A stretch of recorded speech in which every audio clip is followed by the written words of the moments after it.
I'll start over. I'll call the meeting to order. Jennifer, would you mind taking roll? You bet. Dylan Klapmeyer. Sarah Swanson. Here. Elsie Arnson. Chanda Hermson. Here. Adam Gilbertson. Mike McGinley. I'm here. David Smith. Here. Dean Bentley. Here. And Paul Hochfa. Here. Thank you, Jennifer. And for the record, I know that the superintendent may be joining us a little bit late. She's got a conflicting meeting this morning. Guess first order of business. The agenda has been circulated. I would entertain a motion to approve the agenda for today's meeting. I'd make the motion to approve the agenda as presented. Thanks, Dean. Do we have a second? I'll second it. Great. Thanks, Shanda. Any discussion? All those in favor of approving the agenda, please signify by saying aye. Aye. Aye. Opposed, same sign. Thank you. We have an agenda. This time I would ask for any public comment. Mr. Chair, there are no members waiting in the waiting room to give public comment. Great, thank you. And as the agenda states, we'll call for that again at the end of the meeting, should anybody join. Our next and final order of business is to approve the meeting minutes. And I before I ask for a motion, I will say I took a double take when I looked at the date and went out on the website to read it. It's been a while. So with that, do we have a motion? So moved. Thanks, Sarah. Second. David, thank you. Any discussion or changes to the minutes? Okay. All those in favor, please signify by saying aye. Aye. And opposed, same sign. Great, thank you. Minutes have been approved. And that really concludes, I guess, our formal action items. At this time, I turn it over to Commissioner Swanson for your update. Thanks, Paul. Good morning, everyone. Good to see your faces. It has been a very busy spring at the Department of Labor. Our team has been hard at work pursuing a number of federal grants, one of which is the Tech Hub that Jennifer will be talking to you about today. Our role in that is that we secured $8 million through the Tech Hub workforce component, for which SWIB will be the granting authority, meaning all of the qualifying agencies, whether they're two-year colleges, tribal colleges, workforce entities, or communities themselves, will apply through the SWIB to access those dollars for the purpose of growing a workforce in Tech Hub adjacent fields. That's a new function that we've asked of the SWIB in the past. But if we're truly going to have the SWIB be the innovation body for workforce development in Montana, tying together public agencies like DPHHS and the OPI and OCHI and the department together with the private sector, we really think SWIB is the right entity to help be the arbiter of those dollars. So we're really excited, and thank you to Paul and Jennifer and everyone who put so much time into not only winning the designee of the Workforce Award, but getting us to this point in applying for the Tech Hub in general. Really grateful to see that the board is committed to attending the Tech Hub Summit and wrapping your meeting around that so that we can start to move that work forward. In addition, the department has received one grant last year and is pursuing a second one for re-entry. Folks leaving the justice system, coming back into the workforce, that we're really excited about. Barb and her team can tell you at length in a future meeting. And I see that on the agenda later, they're going to tell you in more detail. But the first is the first is PROUD, which is a registered apprenticeship opportunity for folks in pre-release centers to get back into the workforce using apprenticeship. And the second is Pathways Home, that builds upon that work and also builds a good vein for youth. Looking forward to that. And then lastly, we just submitted an application for state apprenticeship expansion funding to build a pathway in Montana for registered apprenticeship for licensed teachers. This is not a pathway around traditional licensure. It's a yes and, so that folks can be walking an apprenticeship pathway, but still achieving the full credential license status at the end of their apprenticeship, largely geared towards helping our rural and our remote and our tribal schools but we've got AA schools knocking down our door right now, excited about the project too. The initial implementation year, we think is going to cost us about $2.7 million, which is why we went after the federal grant. Fingers crossed that we get it. If not, I've got another trick or two up our sleeves, but we're anxious to get Montana into the registered teacher apprenticeship game to really help supplement some of this work. On all other things, Department of Labor, we do have a few new faces on our team that I want to make sure you know are here. We have a new public information officer that's truly helping us tell the stories of the great work that our team does and ultimately the good work of the SWIB. A young man from Billings who does live here in Helena now by the name of Sam Lovebridge has joined our team. Sam most recently spent the last 4 years working as the communications director at the state auditor's office, and we're really glad to have him on our team as our chief storyteller here at the department. Our Office of Tribal Liaison position has been filled since the last time we met last year, but Donnie's been with us about 4 months now. Mr. Donnie Wetzel, a Blackfeet individual who has spent about the last 15 years working in youth engagement with tribal communities from the OPI, and he is off and running. In just a few short months, he's already held 3 summits with TARO officers in the state, tribal employment rights officers, where he's gotten all 8 tribal TARO officers to join him in conversation about the work of the department, as well as a number of elected tribal councilmen and tribal leaders. So really excited to see where that work is going. And then last but not least, we've had a change in our fiscal team here at the department. You'll get to spend quite a bit more time with Mr. Jay Phillips. He will be the overseer of all things fiscal at the department. He's only been with us 7 weeks, and already in 7 weeks, if you're familiar with government gobbledygook, he's already got our BCD requests down almost 20%. He is straightening out our fiscal. We're really excited to have Jay on board. He also comes to us from the OPI, where he served as their CFO, and before that, their CSD administrator for about 10 years. Really strong addition to our team. So we're looking forward to a chance for you to spend some time with him soon. With that, I'll give it back to Paul and Jennifer, but thanks for being here this morning. Great, thanks, Commissioner. Yeah, I just have to echo it. You've got a very impressive team that you continue to keep building. Just a lot of great people to work with. Thanks, Paul. We're pretty fortunate. Next on the agenda is really for discussion. It's planning around the May SWIB meeting. As Commissioner mentioned, we're kind of wrapping that meeting around the Headwaters Tech Hub Summit. And I appreciate them allowing us a kind of a first pass at registering before they open the doors. So hopefully everybody got set up for that. Jennifer and I visited a little bit about this topic. Just kind of want your thoughts on direction. We've got with the Tech Hub, as Sarah mentioned, we've got it's the 800-pound gorilla really in the room in terms of workforce before us. So as we think about that meeting, we've typically spent a fair bit of time at our meetings with training around whether WEO or other parts of the SWIB's role.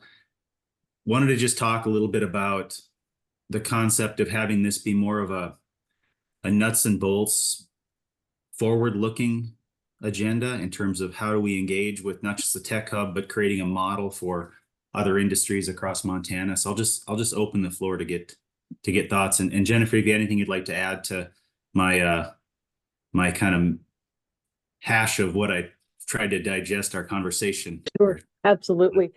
So I think, as you all know, when Commissioner Swanson sort of restructured how the staffing of the SWIB is supported, putting this position in her office, the goal was to help this board spend more time doing policy workforce initiatives and providing recommendations to the governor. And so I think this is the right time, at least based on my conversations with all of you individually, to begin moving in that direction at our May meeting. So there are a couple of things, and Commissioner, please feel free to jump in here, that the SWIB will be tasked with taking on. One of those is building out some of the content with the WSD division around the governor's Skill Up Montana initiative. There will be some business recruitment and business development work that the SWIB will be advising on. And then we have the opportunity, I think, to develop some targeted programs. As I look at other states and their state plans, what they're doing, I'm seeing a significant trend in the direction of identifying either priority industries or priority demographics and building very sort of targeted programs around them. Essentially, what the commissioner was mentioning is beginning to happen with reentry from the correctional system. Clearly, it seems that tech hub jobs, both direct and indirect, would be one of those core priorities.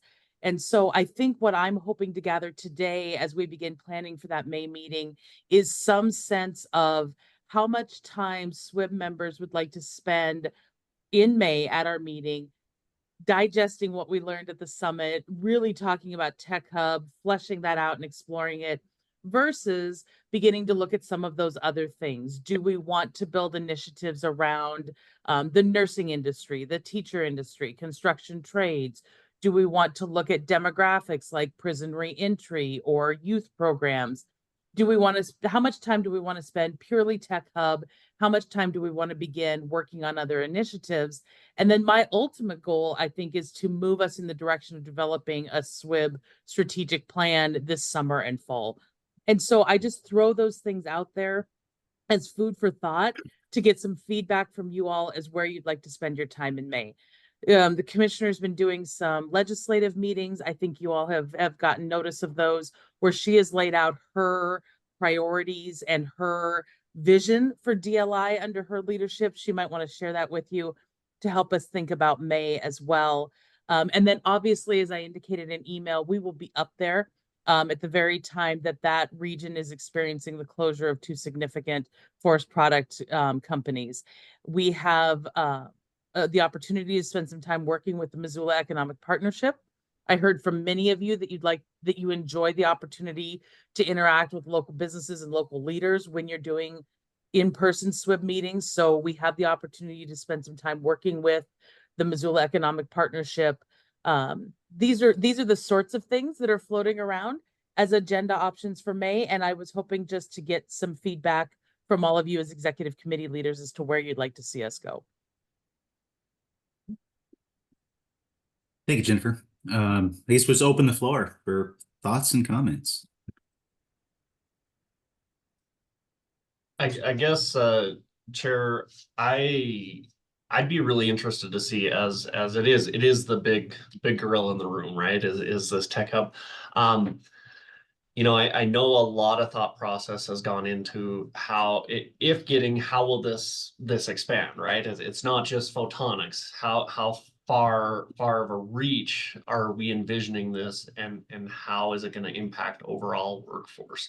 So I think it would be a good roadmap for us to have a good discussion on, you know, we've learned about photonics, we've learned about, you know, where this is at, but what jobs are key identified to help support, you know, the next 5-year, 10-year strategic plan to where we can focus our team on. I think that would be very beneficial. David, you've been involved with a ton of stuff on what this could mean for the building industry, you know, housing industry, everything else coming from this. So I don't think in general conversation with public that I've had is that they fully understand what this could look like as it expands. So I think it would be good for our board to spend a good amount of time to talk about that. I really like the idea. I think I've voiced that before is as we get into the local areas to see the local struggles and positives and everything that way to see those come together. I've had a couple different organizations from the Missoula County area reaching out. I think connections to apprenticeship and DLI talking about sustainable energy, you know, tooling up in that. So we've had quite a bit of discussions reaching out to me personally through Northwestern, and a lot of kind of initiatives around that to what it could look like. So I think you know, of quite a few organizations in Missoula that are trying to address workforce, but where are they coming together would be neat to see. So. Yep. Thanks, Steve.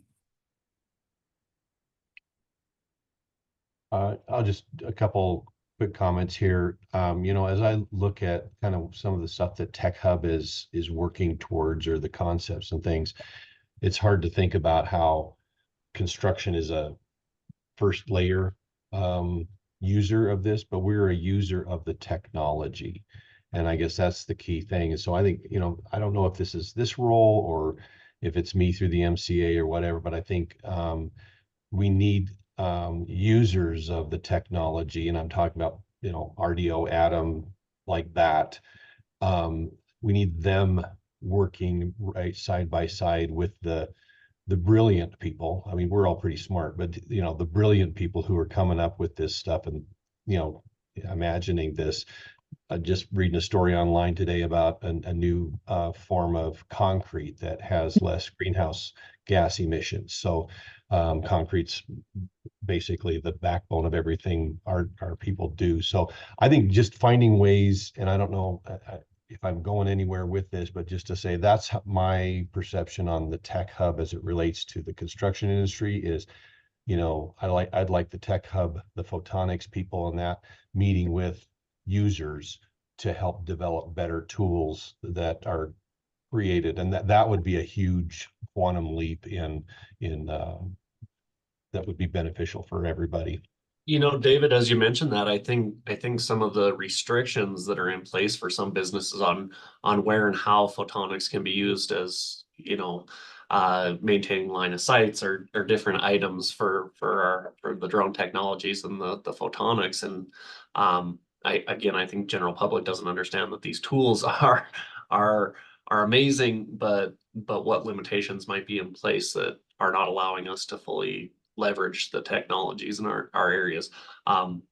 Adam did a great job of showing us what these things can do in Billings, but limitations within our business is we can't use them to run all of our lines or our gas lines to leverage the technology. And so it's costing our ratepayers substantially more when we have to put a guy in a helicopter or a plane and fly them around this, when we could be really leveraging some really cool technologies. So what other businesses are maybe negatively impacted by legislation not allowing it? So that could be really cool too. Yeah, it strikes me that, both David and Dean, your comments, that it kind of gets to the heart of the idea of the tech hub isn't to create a science experiments. It's really practical implementation of the technology. And I think that's what's so exciting about this, is that how it touches so many aspects of industry across Montana and the region. I mean, it's not just, just 5 people playing with light in Bozeman. It's going to touch ag and construction and, utilities and all of us. And that's the transformational aspect of this. It's pretty exciting. The user part for sure. And it kind of gets back to, it seems it gets back to sorry, I'm kind of maybe talking too much here, but from the workforce perspective, there's obviously there's a challenge with workforce in the tech sector, which really means, Dean, that your IT shop's going to go from all of us. There's going to be opportunities that which are good for everybody, but it's going to create challenges for incumbent employers as this emerges. But as this touches construction and all these other industries, it's not just a workforce solution for tech per se. It's really a transportable model that can plug into construction and utilities and agriculture, and that may be the broader role for SWIB. Yeah, from my perspective, I really appreciate this conversation and agree with everything that's been said. It's what we've been trying to do analysis around and prepare ourselves for is how to prepare staff to have the conversations with the job seekers. Like, what is this? How do you talk about this? Where's the starting point for our job seekers? We got to prepare our staff to even begin having those conversations. And then this really provides an interesting opportunity for us, because we're so immersed in the assistive technology world. What's teasing out the intersection between typical disability assistive technology and our agribility projects, and then intersect with the tech hub? There's a lot of opportunities there, and it's pretty overwhelming to figure out when, where, how that all works. So more discussion around that, so we can start to build actual framework around it, would be amazing. That's a great point, Shannon. I never really thought about how the tech hub can really create solutions for a lot of the folks that you serve to help them integrate into workforce. Great application discussion.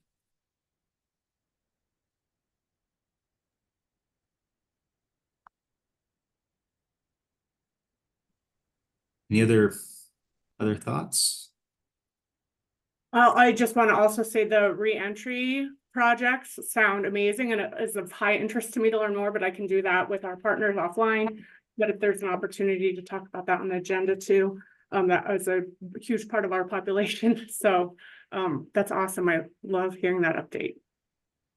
And Curious. I think it goes without saying, if the state is successful in getting the tech hub, the large grant that just got filed, I mean, that's fantastic and transformational, but I don't think a lot of the things we're talking about are completely dependent upon the receipt of that grant.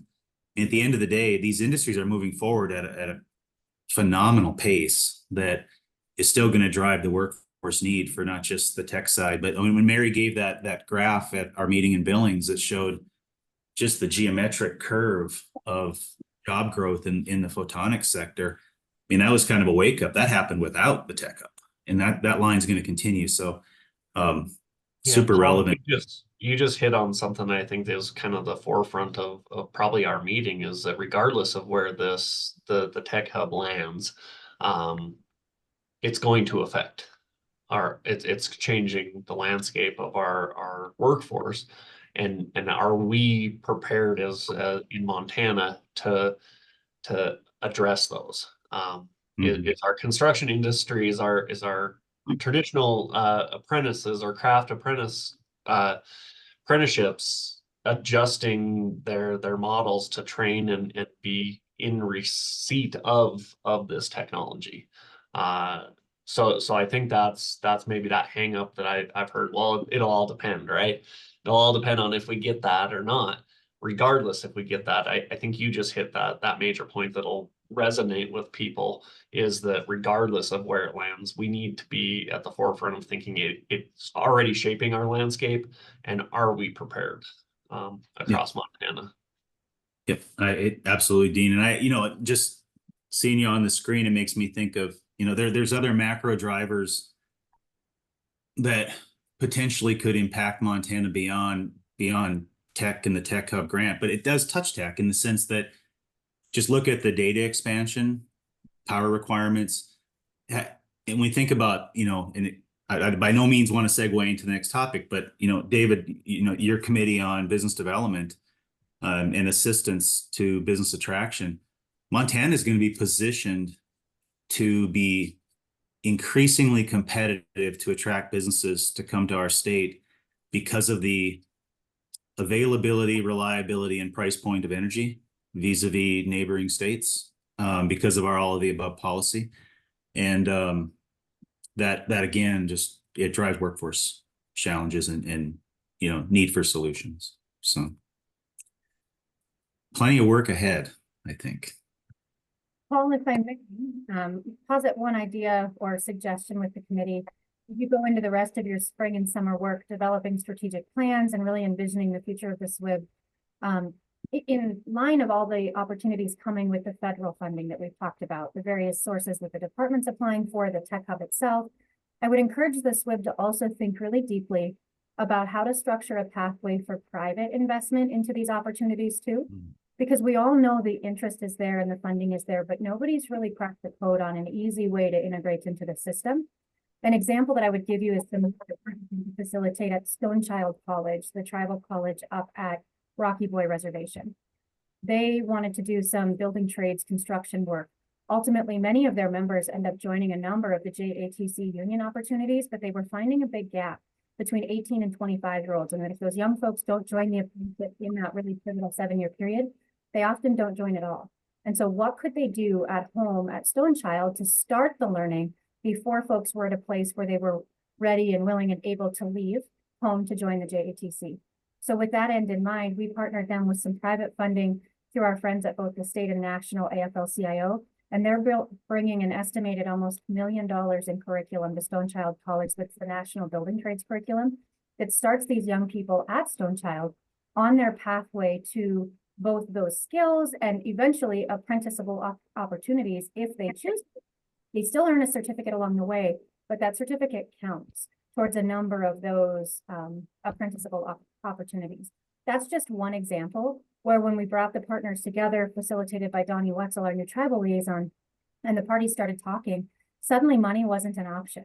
It wasn't a barrier anymore, and the funding was there, and we're starting later this year, in fact, this fall, with this new building trades curriculum at Stone Child College. So I would encourage the SWIB, with your expertise coming from industry, being the thought leader, and what are those on-ramps? Where can private investment engage in the workforce system?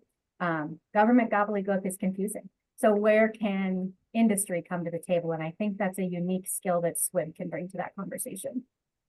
On that, Sarah, sorry, Paul, Sorry. sorry, Chair.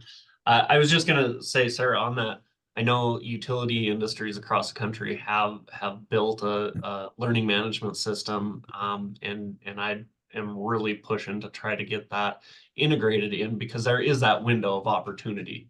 You know, as students are, whether they're in high school, and we've seen the success of the 1-2 freeze or the on ramps and off ramps opportunities. And so across the vast service territory, that's always been one of those things, is how do you get that expanded out? So we do have a learning management system and curriculum built that's recognized by all the investor-owned utilities across the country. And I'd like to figure out a way. Of course, my bosses would love to set it up somewhere and viewed as a pilot to then go to the Highlands program type thing. But it also has the entry exit points for all the different industries. So as you look at the telecom expansions, things like that too, I think it could be very valuable. So that's one where industry, I think, you know, we've got an opportunity already with that. It's built, just need to figure out how to implement it. And it's free. So the money factor of developing anything, it's there, it's ready.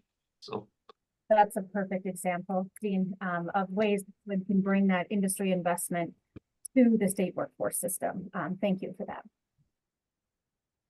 That's great. Jennifer, is this helping, or are we just taking you down different distractive directions? This is great. So what I'm hearing from you all is you would like to spend a significant portion of time kind of building out our thoughts on Tech Hub, but then also begin having at least some preliminary conversation of other strategic priorities. Is that a fair reflection?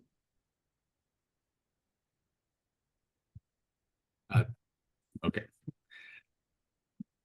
And I'm sure you'll make us sound way smarter than we actually are. So thank you, Jennifer. But I think it's exciting. It kind of goes to the mission of providing the governor recommendations, and that's kind of tangible touch points for discussion. So this is fantastic. Any other thoughts on this topic before we move on to the next agenda item? I would just make one other comment, Jennifer, is with that Tech Hub, if we're going to spend a significant amount, takeaways are opportunities for our board members to be an advocate for the state. If we can identify some opportunities, takeaways as we go back to our respective communities and or industries, what action items or tangible items like Chair is mentioning, could we take back and help support further? Okay.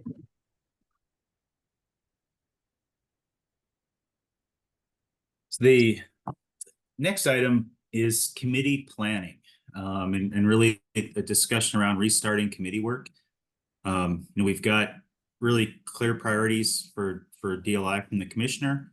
The governor's got some things on the table that he would like addressed and some attention to. We've got the Tech Hub. And I think, you know, we do have some committees and unfortunately Adam wasn't able to join us today, but the upskilling committee, you know, is that a place? I don't want to speak for Adam. I mean, clearly he'll have input in this, but does that fit squarely within the Skill Up Montana, to fit within the upskilling committee? We talked a little bit about business recruitment assistance, and David, that fits really well in the wheelhouse of your committee. The apprenticeship work that start out registered apprenticeships for education and so forth. Dean, I know you're queuing that one up. And we've had lots of discussions on WIOA and funding. Mike, for your committee. So just want to talk a little about getting the committees back up and running. That would include this committee meeting on a more regular basis. So with that, I'll just stop talking, which I should do more often, and open up the floor. Well, I'll start here. I shared some of my I don't know if it was frustrations, but just feeling of inadequacy with Jennifer, that our business development committee hasn't done anything, honestly. And you know, there's been quite a few announcements that the governor's been at the Lewistown production facility there. I mean, the Amazon facility, even though we're not going to be jumping up and down about Amazon jobs, but they're jobs. And they are automated in many cases too. But I just feel like our committee hasn't been tasked with anything, and I don't know if I'm supposed to be doing something out in front of that. So that's my frustration with that committee. I think it originally kind of started as a group that might come through with some legislation ideas or some policy type of things, and I haven't. We either it's my fault probably, but we haven't done anything on that, and I'm a little frustrated that I don't know what I'm supposed to do. Yeah, and I'll just say, David, I don't think this is your issue. It's been some bigger challenges. The idea, sort of one of the thoughts behind this, and it was some time ago to work with the commerce in the business attraction group to be an assistance to help them with workforce solutions for incoming businesses that were interested in Montana. And I know they opened up, we were successful in having a company come to Montana for ammunition production. They decided to relocate from one Eastern Montana community to another one here in Glendive. And I reached out to the fellow, and I met him at a little meet and greet earlier about, you know, how do we help you with workforce issue in a small town like Glendive? They want to get up to 150 employees, which is, boy, they're gonna be a new employer that's going to be one of the largest employers in the community very, very quickly, starting at 60. What are those challenges, and how can we help them meet it? So I think that to do that more at a state level committee, when they're coming in to first look at the state as we compete with other states for that business attraction. I think that was the thought. I know there was some turnover at Commerce, but in visiting with Jennifer, the opportunity to engage with them for this committee might be more present, and that might help with some direction coming from the state in terms of what we can do to assist them with getting some wins for Montana. Certainly not asking for more things to be put on my plate, but I just want to know if there's a role and how to play it, and where and what that looks like. So that's fine. Jennifer or Commissioner, anything you'd like to add to that I didn't state or need to restate? Thanks, Paul. I would like to add, one of the opportunities we have for business attraction in Montana is that business attraction team at the Montana Department of Commerce, a number of individuals stationed around the country actively marketing Montana as a business opportunity. When they get to a point that a business is really interested in moving to Montana, the VACOM announcement, David, that you mentioned in Lewistown is a good example. They bring the leadership of that company to Montana and do a red carpet rollout, if you will, where they take them to potential communities, introduce them to business leaders, and then bring them back to Helena. And we sit down with agency leaders and talk about what are the obstacles in state government, whether it's permitting or occupational licensing or taxes. And we all talk through ways that we can mitigate those challenges and help them stand up a business as quick as possible in Montana. This is evolving because much like I'm new here at the Department of Labor in the last year, our Director of Commerce, Paul Green, is new even since me in the last few months. And so he and I have been working really closely on what is version 2.0 of these red carpet rollouts and how do we market Montana and what we have to offer in the most impactful way. So to that end, I have asked Jennifer Owen to join us in that work. She joined the first of her red carpet events, a Israeli photonics company in Bozeman last week, just to get a feel for the event. You wouldn't probably be surprised after having had a chance to work with Jennifer for a minute that she came back full of energy and ideas of how we could supercharge those events. And we're really working on that now. So to answer your question, absolutely. I see a vein for SWIB in that. We're kind of reimagining what that looks like right now. So your timing is great. Jennifer's working with our comms team to kind of put together a package, if you will, of what does workforce offer and what does the department offer, so we can have a standard slide deck and then move forward to kind of specialize based on those needs. But certainly, I think there's a role for SWIB and or the individual committees of SWIB as we kind of perfect what that looks like. Anything to add to that, Jennifer? Yeah, I would just echo all of that. I think where the SWIB can be most beneficial is really helping us with the messaging. I do believe there's a role for SWIB in simply building relationships and welcoming some of these potential investors to the state. So I think it's critical that when we have these meetings, we actually have local leadership and state leadership there as well that is outside of the agencies. But specifically, I think we will put together our package of incentives, collaborations, partnerships, all those things that exist. But we really need that sounding board of industry leaders to say, whoa, that's too much inside the agency talk. Let's, these are, when we're looking at making an investment, these are the terms, the language, the feel, the metrics that we use. Let's translate how we're doing our DLI presentation into what resonates with industry. So really being that sounding board and guiding us into telling the story that resonates, I think will be hugely important, Dave, for your committee. And one thought that I guess I'll just throw it on the table for what it's worth. But that's a really impressive. The business attraction is that should be a huge win for the governor, his administration, commerce. What they're doing for Montana is huge. And I've gotten to know one of the fellows with attraction out of Milwaukee, Jamie Sharon, and he is a fantastic resource. He's a great guy, and he's full of energy, full of ideas. When I think of Jamie, is there any value in having Jamie attend or be part, to sit in with have a touch point, just a dot connection between he on the ground and David, your committee, just in the sense of getting to understand, and maybe that's happening, Jennifer and Commissioner, at the higher level in terms of what we can offer workforce, or would there be any value at a more granular level with people like Jamie interacting with the David's committee? I think the answer to that, Paul, is yes, and you're a little ahead of us. We just kind of threw Jennifer into the deep end of the pool 2 weeks ago when we said, hey, can you come to Bozeman today? But yeah, you're spot on. That's absolutely where we need to go. More engagement with Jamie and his supervisor, Frederick, and the team that are out there every day having these conversations with potential businesses.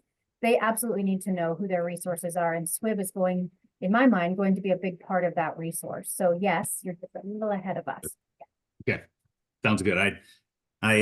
So it sounds, if I'm reading the tea leaves properly, David, it looks like there's plenty of work ahead for the business recruitment assistance in your committee. Oh boy. I would Go ahead, throw Dean. out, we've got resources in all the major locations, where I hope in Bozeman that Heather Bellamy was at something like that. I do have to apologize. We stole one of our board members in Great Falls that had to step off the SWIB board because I hired him as our Great Falls Community Relations and Economic Outreach. So Shane Etzweiler did join Northwestern here in Great Falls. So we have resources like that out there in all those locations. So be happy to help those connections to be at those tables as well. Thanks, Dean. It's just been fun to watch, especially just working with Jamie, his reaction. The saying that Montana's open for business can't be more true. What some of our smaller communities, there just isn't the resource to go out nationally and look for opportunity. We have so much to offer. So there's a small town, Circle, Montana. Those of you that know where Circle is, some of you I know do. Sarah, you've driven through there plenty of times. There's probably a lot of green paint in that area with now C&B on Main Street in Circle. But The there was a project that was looking at Circle, and the local residents made a comment. I love this. They said, you know, you hear a lot about not in my backyard problems. And the guy said, I'm just here to tell you, I want it in my front yard and I want it twice as big. And it's like, you know, it just highlights there's a lot of interest in seeing companies look at the state. So I operated a business in Circle for about 10 years, so excited to see them back. I think that's a real strength of our team that I'd be remiss not to mention. You know, I've said before how honored I am to get to serve the governor in this role, but I spent my life in Northeast Montana, and my colleague in the Department of Commerce has spent his in Hardin. And so that opportunity to showcase much of Montana and what we have to offer is something that's very important to us. So thanks for your patience as SWIB members while we kind of retool what this looks like, but we're really excited to have all of you on that team with us. Mr. Chair, if I could, I would just ask a question for discussion. Do committee chairs or do other members, do people have an opinion of where the predominant tech hub work lives? Does it split between committees? Is it a full committee or full board? Because I think honestly, there are WIOA pieces of it. There are general education and upskilling. There are business attraction. There are there are apprenticeships. I mean, this is going to cut through everyone's committees. So do we let every committee work on a component of it? Do we keep this at the full board? How would you like to proceed on Tech Hub work specifically? And I asked that with a question towards new board member recruitment. Because I think there is an opportunity as board members begin cycling off this summer to consider adding some people. But if that doesn't work, if the governor doesn't make those decisions on appointments, then I think the SWIB board has an opportunity to wrestle with, do we have sort of an ad hoc committee, an advisory committee? We can't stand up a formal subcommittee without going through the approval or the appointment process. But if there would be an ad hoc, just kind of photonic sounding board, where would that live? Where would that attach? So can we talk through some of those things for a moment? that's great. Jennifer, I apologize. I do need to leave all of you this morning. I've got a commitment at 10. But if you'd be so kind as to update the committee on some of the advancements that we're seeing from other states related to Tech Hub workforce, Jennifer, where specifically other states are tying this into their unified plans. I think that's great for, you know, is likely coming in Montana. But with that, I have to depart you. And thanks so much, everyone. I'm really grateful for your time and your service to the SWIB. Okay. Thank you.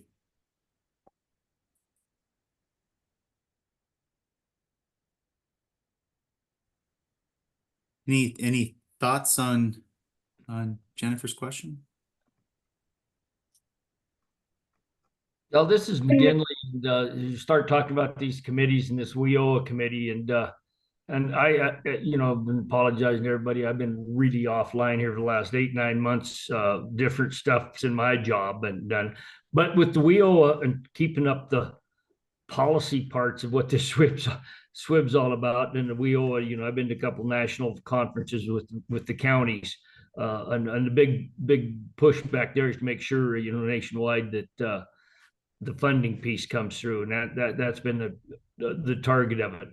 And I've always looked at the WIOA committee is sort of as the, if you want to call it, the boring committee of the SWIB. It doesn't recruitment and apprenticeship and all the fun stuff you're going.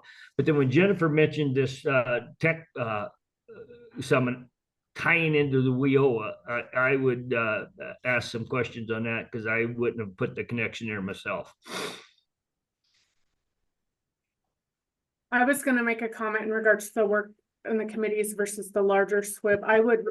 My initial reaction is assignments throughout the committees. I feel like if it was with the larger SWIB, there'd be a diffusion of responsibility. You know, there's who's doing what. It feels like it'd be harder to manage and actually make progress. Would just in the interest of kind of creating some scope around it, because it's a huge topic, and would it be helpful to use for discussion? Would it be helpful if this committee, the executive committee, became sort of that clearinghouse because all of you are on this committee, and you lead the respective your respective committees. So if this group was the clearinghouse in terms of parsing the pieces that go to WIOA and apprentice and workforce, business attraction, would that help versus create another committee to do that, or the full board where that, you know, we will be meeting more often as an executive committee and as much as we need to, depending on where this goes, just as a way to scope this thing a little bit, if that's helpful. Yeah, so am I hearing you, Paul, thinking that maybe our executive committee should be the ones housing this and then bringing it to the greater board as more recommendation It would more be an representing option. the other. It'd be an option. Yep. Yeah, I that's where I was kind of leaning is Shannon, I agree with you. If we bring the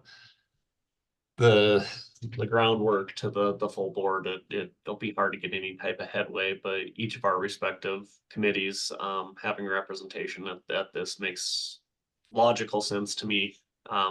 Again, with David, I've got enough on my plate as well, but this is important stuff too, and I think probably best suited to be an standing item on our agenda within this executive team. So, Paul, I'd be happy to answer Commissioner McGinley's question if you Yep. wouldn't mind. I'm going to Please. share a screenshot here real quickly. I was on a NGA workforce call maybe a month ago, and the state of Indiana, which has either 2 or 3 tech hub designations, I don't remember, was talking about how they use their WIOA state plan as the foundation for communicating how the state achieves kind of the maximization of all the federal funding opportunities. So their tech hub designations, CHIPS Act, Inflation Reduction Act, the infrastructure pieces. So I'm just going to quickly share a screen grab here so that you can see kind of what they shared with us. If you look here, you can see that they have approached their state plan with these 3 key pillars, and with WIOA, the WIOA state plan as the foundation of how they implement broadband, how they implement CHIPS, IRA, and really use that kind of as the lens that they think through everything. It's interesting because at the business recruitment event that Commissioner Swanson was talking about, that was one of the first questions out of their mouth. How can the state of Montana help us as a business maximize all the federal incentives, whether it's for childcare or reaching disadvantaged workers or, you know, whatever it is? What have you got in place to help us as investors maximize all of those federal dollars? And it seems like many states are really using their WIOA plan as the lens through which they jump off in reaching those other federal incentives. Commissioner, does that sort of address some of your questions? Yes, it does. Thank you. Okay.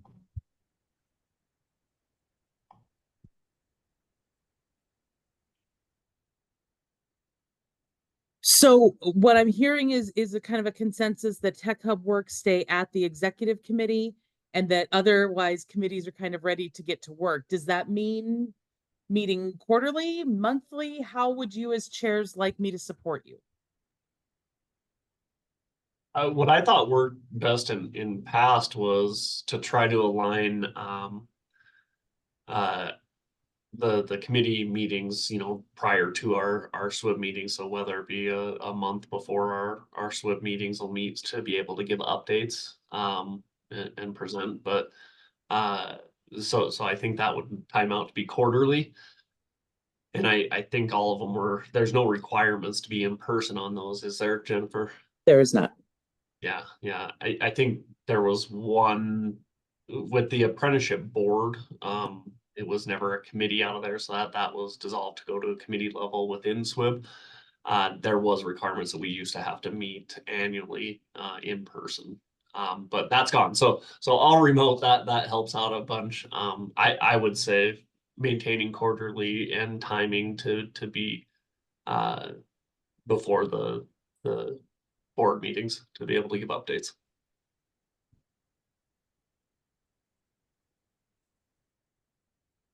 Other thoughts on timing?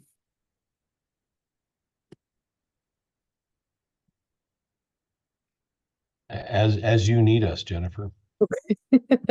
Well, and I think as the committees want to meet, if they really get into something and are working, I am happy to support you and meet more often.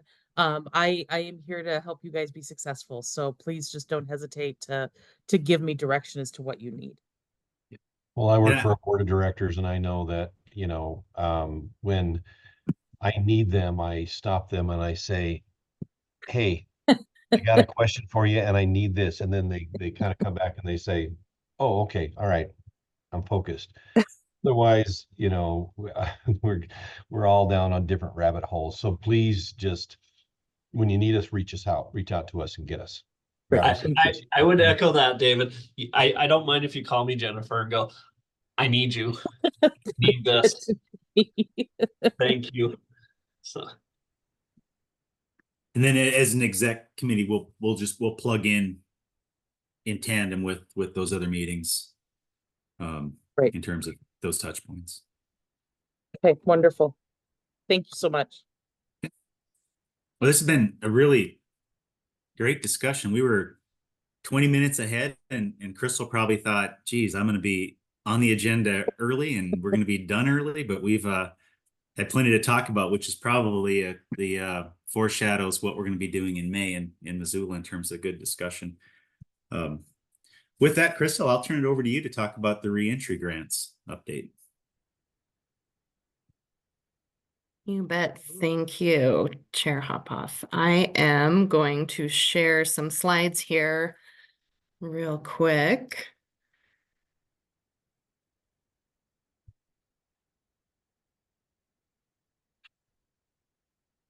And dive right in. All right, so the commissioner gave a couple brief updates about our work in the sort of intersection of corrections and workforce. And so I wanted to provide a little bit more specific detail to you all today on the two awards that we sort of have one already in action and then another one on deck that we're hopeful to get here that we just turned in at the beginning of the month. So the first award is Proud 2, and this is an award that is a collaboration across two federal agencies, but delivered to us by the U.S. Department of Labor. We applied for this back last summer, and in September, we were awarded $1.8 million. The main intention of Proud is to connect individuals that are releasing from a federal facility to opportunities as they're integrating back into local communities. And so, as you all know, we do not have any federal facilities in Montana, but we do have individuals that are releasing back to Montana communities. And so what that typically looks like is someone is housed in a federal facility out of state, and then they eventually end up going to one of our local pre-release centers and then going through that transition process more locally so that they can get set up with jobs and supports and all of the things that they need to integrate back into the place where they will be returning to. This particular award, we chose to focus on apprenticeship in particular because we know those jobs provide a higher wage, some more stability, and in particular that transition period when we know offenders are really vulnerable will, having that apprenticeship model, they've got a mentor, they're working both in the pre-release facility on some of their initial coursework, and then with that same sponsor once they do get out into the workforce and back into the local community. So the apprenticeship model sort of serves as the bridge from incarceration to being fully returned to a community. And so this award, we focused really on apprenticeship as an opportunity to give folks sort of an additional leg up so that when they go back to the community, they've got a little more to look forward to than, showing up at Taco Bell for their minimum wage job. This award also is going to include another approximately $900,000. The federal guidance on this isn't totally clear yet, but we do have the opportunity to apply for some additional funds that will come through as part of WIOA, but they would be earmarked for this population in particular. So what we can do is then use those funds similar to the way that we would in the adult program or even the youth program, since we can serve individuals up to age 24 in that program. to get folks placed after getting them trained. And so basically what this does is it makes sure that we've got funds to do this that aren't taking funds away from our other WIOA clients. The locations for this award we set up in Billings and Great Falls because those are the two pre-release centers that receive federal individuals who are returning. So that was kind of restricted based on the constraints of the grant. And we did just finish up our 6-month planning period. So we started the award in September. And they build in that 6-month planning so that we can get everything in place and ready to go. I'll pause there just in case there are questions. Yeah. So Crystal, thank you. And so what I'm hearing is okay, identified apprenticeship as a great opportunity because they've got this time period where they're going to be committed to a pre-release type program. Is that correct? Yes. Those are physically located in Billings and Great Falls. So those individuals, you know, thinking about some of the JTCs where their schoolings are in Helena, you know, those would be excluded because they wouldn't be able to travel. Is that correct? Is that kind of the Most likely, yes. We have 2 individuals from the apprenticeship team who are working on figuring out those logistics. That has been part of our planning process. In some cases, it's my understanding that some of that pre-coursework could potentially be completed while they are in the pre-release facilities. And then if they return to a community other than Billings or Great Falls, they could then pick up there in a more local location. It does depend a little bit on the offender and what they are eligible for in terms of some of those. But we do have folks that are trying to work through what those logistics actually look like since this is sort of a new approach. You bet. And so I guess how long are these individuals? Have we identified, you know, how long these individuals may be in that pre-release type of thing? Are they able to be working on the job during these? I don't think we have a good feel for that quite yet. It does seem to vary anywhere from 3 to kind of 9 months is what we have seen so far, but we do, and I have a couple examples that I'll share as well, but we do have 3 individuals that we've got started so far, and we're just sort of figuring out right now what that time frame looks like and what we're able to do in versus out. And so the way that the Proud Award is structured is that we are required to work in 2 of 3 phases, 1 while they're incarcerated, 2 in the pre-release, and then 3 back out in the community. And we chose to focus on 2 and 3, obviously because we do not have those facilities actually in state. So those were the only places we were eligible. But what that pre-release portion looks like does seem to vary a lot based on the particular offender and whether it's Billings versus Great Falls. So I don't have a good answer for you there other than that we're starting to get it figured out. You bet. And so are these individuals, are you looking for Proud as an entity to kind of be vetting the opportunities for individuals? Meaning I get concerned that when I do a background check and I have to follow some federal standards as federal contractor on what we can and can't have on a background check for clearance issues. And so is there prerequisites and or guidance being given to Proud on who may qualify for these events so that we're putting, you know, a success story out there, right? Is that Yes. I'd hate to get somebody through this and then go, oh, guess what? We can't employ you. Based on their past and the relativeness of their past. So is there a vetting process identified or anything that way to kind of qualify these individuals of who may be the success? There is. We've got a referral process set up that we just sort of finalized. And one of the things that we're taking into account there is, you know, we know that there are certain restrictions based on who can be employed, depending on where they're coming from in terms of, you know, the type of crime committed and all of those sorts of things. Our apprenticeship folks are working with the licensure boards as well to make sure not only could this person be employed, but also can they get that credential, because there may be some restrictions there as well. So what we've What we've really focused on is identifying those areas where we know there aren't those restrictions, so that we're not setting someone up for, obtaining or doing all of the hard work only to not be able to get a job or a credential.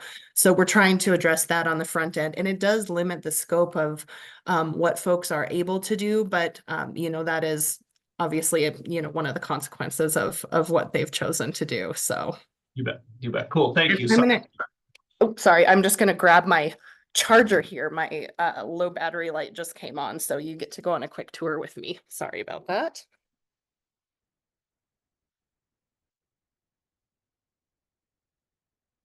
All right. I'll hop to the next slide here in just 1 second.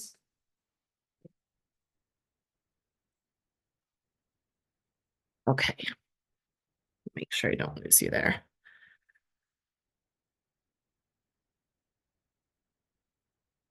So I wanted to share just a couple milestones with this award so far, and this might help answer some questions too.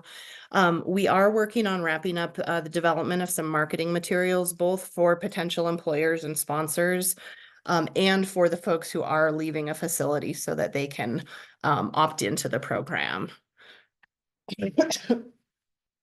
The apprenticeship team is meeting with businesses, with our unions, and trying to identify those sponsors, like I said, who are going to be able to actually employ these folks based on what restrictions they may have, and any hesitancy that they might have as well in terms of hiring. We've got the onboarding process established, and our job service offices are working on some of that wraparound support that folks might need.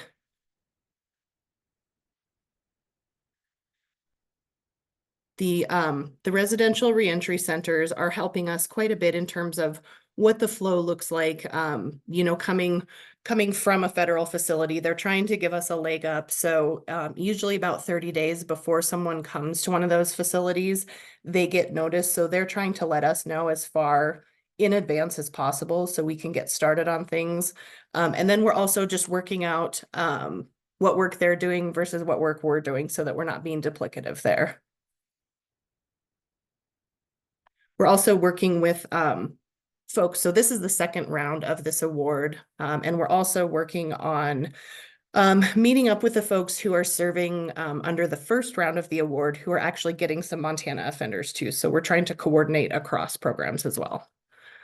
So that's kind of a high level where everything is at with that particular award. We do have 3 clients so far, so I wanted to share. Mike Williams, our bureau chief over on that team, gave me this information about each of the clients. So we have one getting set up with the pipe fitters, another one who wants to be an electrician. They're trying to determine if that's an appropriate fit or not based on her skill levels and some barriers and what might be, potential alternatives. And then a third one who looks like he's going to be really well situated to just get back into the job market. So pretty much right off the bat. That is what I have for the Proud Grant. Any additional questions on that particular award? I'm just curious, Crystal, 1.8 million, and this is the second round of that. How are funds being dispersed or used? What's the primary cost center here? So we've got the way that the funding for this award is set up is weird, I will say. It does not follow our typical sort of process. What we have within that $1.8 million is funding for 2 apprenticeship specialists and 2 individuals at the job service offices who will be actually providing the work. We've also got, I'm sorry, not the job service folks, that's in the other bucket of funds. We've got administrative costs, some travel costs, the time for establishing the marketing materials, the coordination with the reentry centers. So for the most part, staffing is the first, that first award. The second award that I talked about making sure that was going to align with our other WIOA funds is for providing that direct training and the supportive services to the clients once they are released. And so the way that the money is sort of distributed is while the individual is still in the pre-release, it comes from that first bucket of money. And then once they're out, it comes from the second bucket of money, which is weird, but you follow the rules of the person who's got the checkbook. So.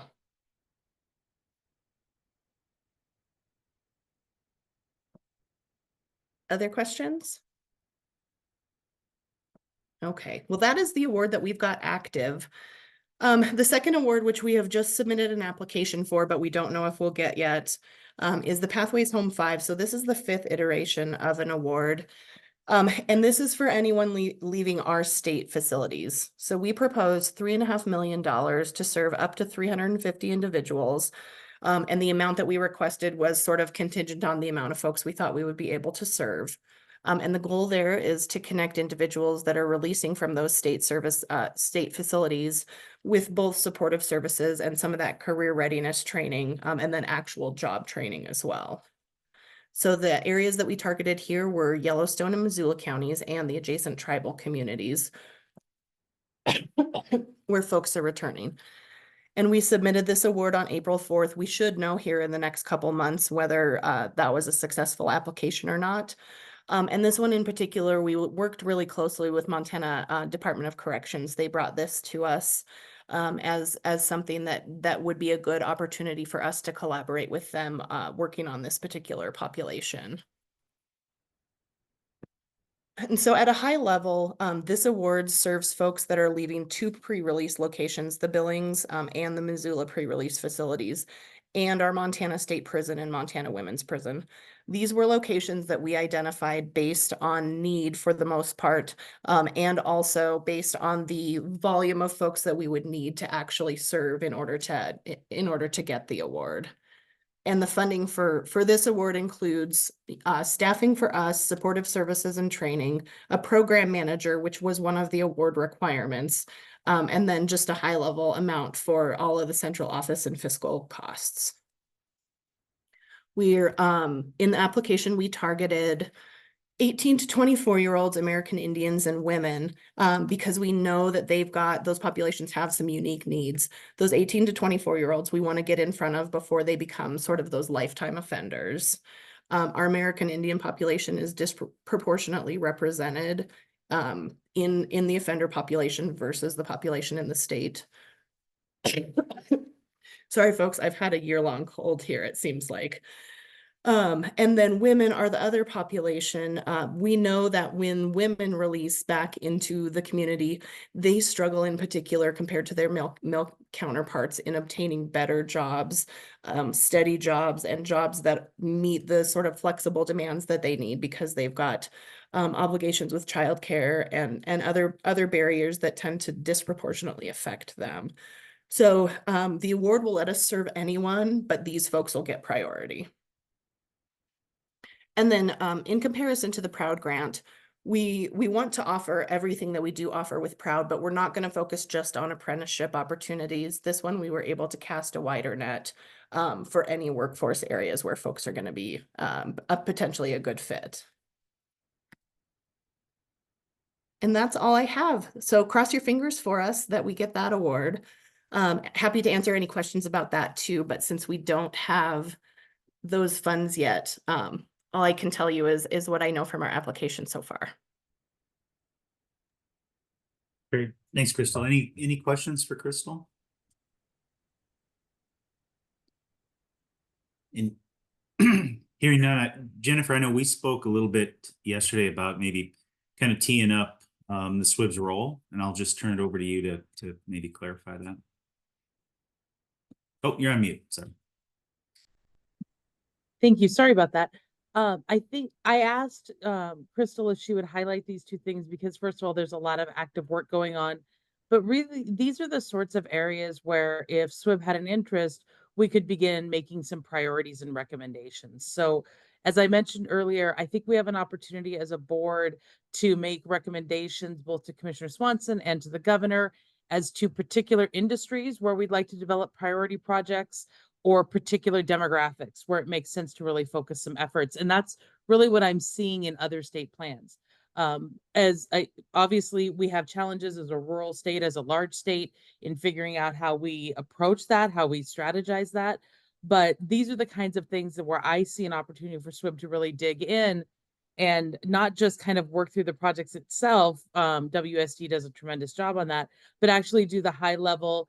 These are the things we're going to prioritize resources on. These are how we're going to bring all, not just agencies, but industry and union and labor together to come around side targeted industries or targeted demographics. This is really where I think we have an opportunity for SWIB to feel like it has more tangible work to do, both in making policy recommendations, prioritizing, and then actually helping to structure and guide the structure of particular programs. I highlight this one because, like Tech Hub, where we have a number of SWIB board members on it, working on it, this is actually one where our SWIB board member, Carrie Seekins Crow, has been taking the lead as a DLI employee. So I wanted, first of all, to make sure everyone was aware of her dual hat in that, but also to give you a chance to begin considering as we head into our May meeting and then ultimately into some summer and fall strategic planning, what are some of those priority industries or demographics? As I think you all know and have probably seen in the reports out of our economists, there's a significant population of Montana, even in a tight labor market, that is not working. And of those, somewhere around, and Crystal can correct me, somewhere around 100,000 of them are not working and not retired. And so Commissioner Swanson has asked the data team to dive into the reasons why those people aren't working, to go a little deeper. And I think at least some of the preliminary data, Crystal tells me, is that there is a significant portion of that 100,000 people who are not in the workforce and not retired, who are leaving, who have a criminal justice history and cannot find work. And so there's data that drives us in the direction of particular demographics or particular industries. We know Tech Hub is an influence. We saw the state economist report that we're 6,000 nurses short. So we have some data to guide SWIB's prioritization of projects, strategies, and opportunities. But I wanted to flag this incredible work that's going on in reentry as just food for thought as we head into meetings this year in determining where you all would recommend that not just DLI, but the governor's broader workforce initiatives begin to prioritize. Does that make sense? It does. Thanks, Jennifer. And I appreciate your comment about, the commissioner looking at maybe focusing on the data in terms of, the demographics. I was anecdotally jumping to conclusions in Crystal in your presentation when, you just think about perennially, we've had much higher unemployment rates in our tribal communities than we do as a state as a whole. And then on the pathways slide, it showed a large number of tribal community members that are, coming out of the system for training opportunities. So I was, without the data, I was connecting that dot. That is that a barrier that this becomes really impactful to helping move that unemployment rate down in the tribal areas?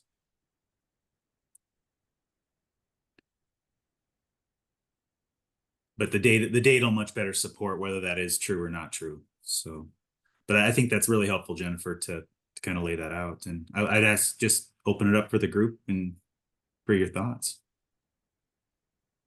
If I could, Chair, Superintendent Elsie Arnson, thank you for my allowing me to be tardy today. Had some other meetings that were going on. I know that we hold the education sphere, and I know in working with corrections, we even have them on our special education panel, that it's important to recognize who we are serving in that corrections model and what does it mean for release as well. So is this space owned by K-12? Is this space owned by post-secondary? I think a better direction, either coming from SWIB or even the legislature, might, where resources could be better directed. And then, of course, that data point that can aid in, what are we really looking at here and what do we want?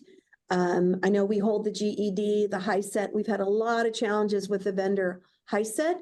So we now have two. You have a choice in that completion model. Either, you pick the GED or you pick the HiSET model. But I think there needs to be a discussion on not necessarily who specifically owns it, because we all do. But there needs to be an understanding of where that solution needs to be have that origination at.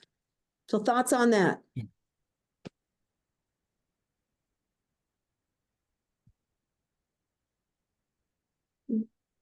Any? Any thoughts to superintendent's comments? I agree, we all do. We all do, and I think it just depends on their situation, is like where their connector is, their starting point, and how they utilize the entire system. I Yeah, was going to ask in regards to the pathways, I'm just wondering if there's any focus around Pine Hills. You mentioned Billings and Missoula, but I know Pine Hills, that's an area we've tried to focus on not leveraging a lot of headway there. So I'm wondering if you have that happening there, and we might be in contact to talk about that more. Thanks, Chanda. We did not explicitly call them out in the application. Remind me of the age limit there. Is that only up to 18 or does that go beyond that? I'm not sure. Okay. This particular award doesn't allow us to work with anyone under the age of 18. They have to be at least at that threshold. That being said, though, we did intentionally try to, they wanted us to identify some very specific areas, but because Montana is just so big geographically, what we did try to do is cast a wide net, and rather than saying, Billings and Missoula, we said Yellowstone County and the peripheral communities where individuals are returning to the more rural locations and to the reservation communities that are adjacent to those counties. So we tried to cast that wider net to try and catch some of those types of folks. So I don't think that wouldn't be a possibility if that's something that would fall within, the constraints of the award, obviously, but the limitation is really just geography and then those age limits. So I think we could have some flexibility there, but we would have to look at it. We did call out the pre-release centers and the prisons as the exiting locations, but a lot of times we have flexibility with these awards, and as long as we're meeting an identified need, we do have the opportunity to try and wiggle. If we're helping people, they're not going to get in the way of that. And Thank you. And to kind of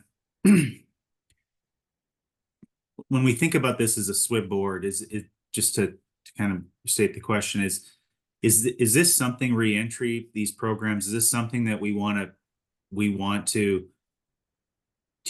make as a kind of a priority for the SWIB in terms of initiatives to the governor and programmatic projects? Just your thoughts on that. Is that something we want to focus as priority? Chair, I would say that we probably have an obligation to do that.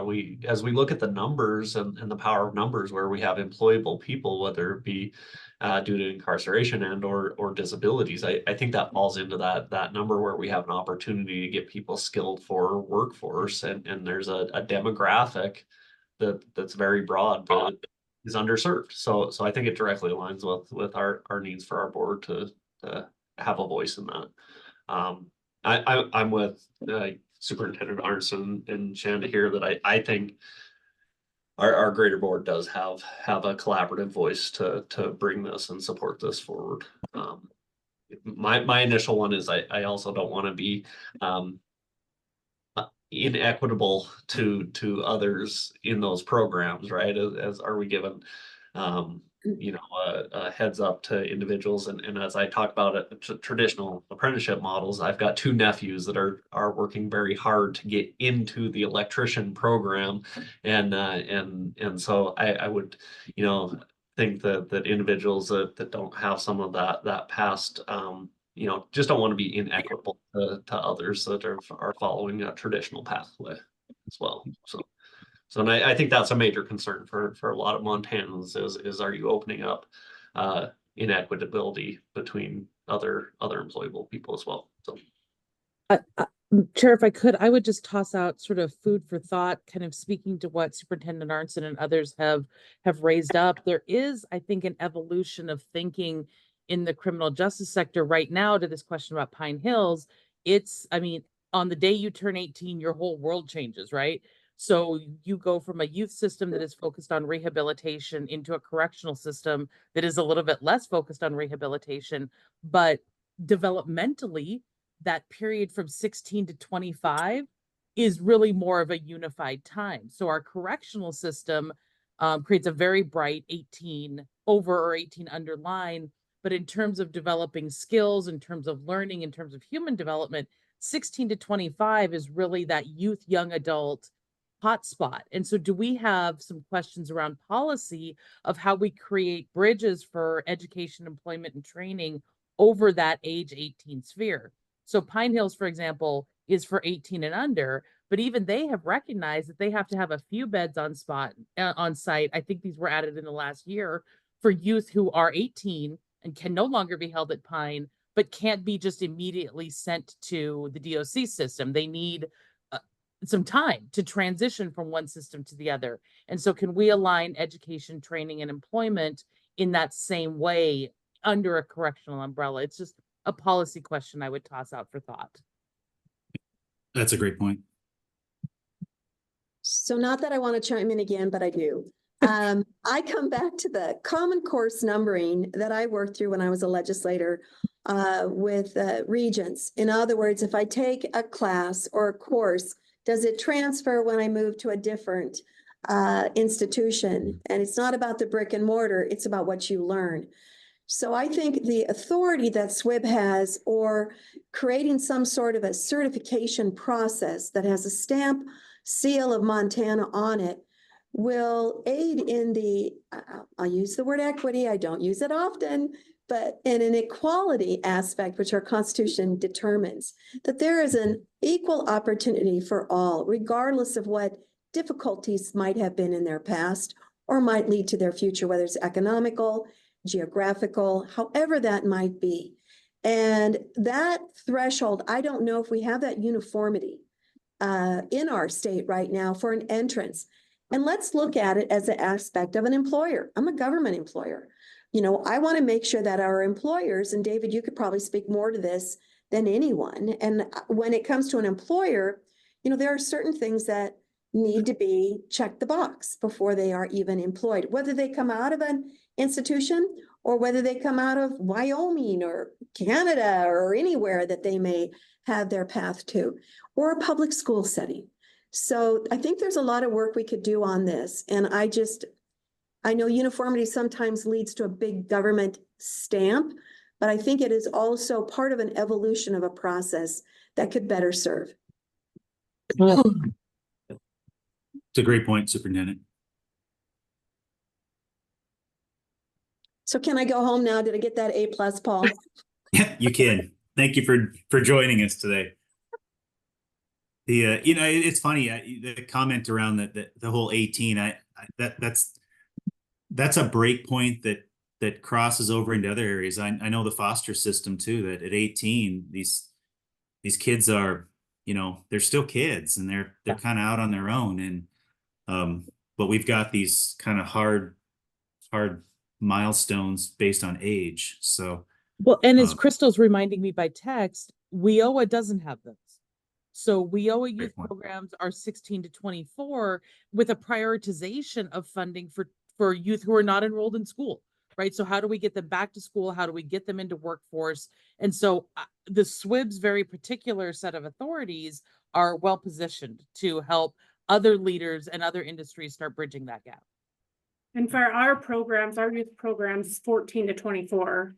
And all the youth that we're talking about, I tell people this all the time. I would guarantee 99% of them would likely be eligible if you're foster care involved, justice involved. You likely have some diagnosis that would allow you to be eligible for our services. So there's definitely some disconnects.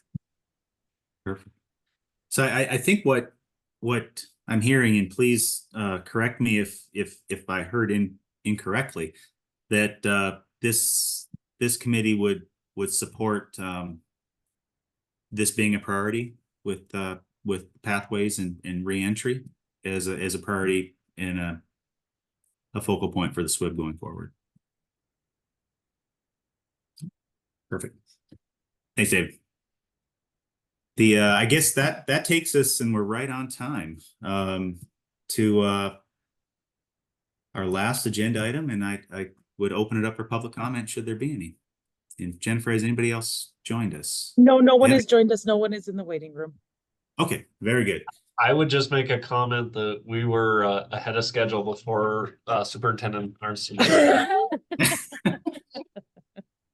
No, I for what it's worth, got an A+ for me too here. I'll see. So Well, since you weren't able to be at the beginning of the meeting, Superintendent, I started the meeting 1 minute late, and we just opened up public comment 1 minute late on the agenda, so we are consistently on time the whole deal. So, but I will bring the meeting to a close and adjourn, and just thank you all for the great discussion and joining us today for the meeting. We'll see you in Missoula. Thank you. stay safe, everybody. See ya.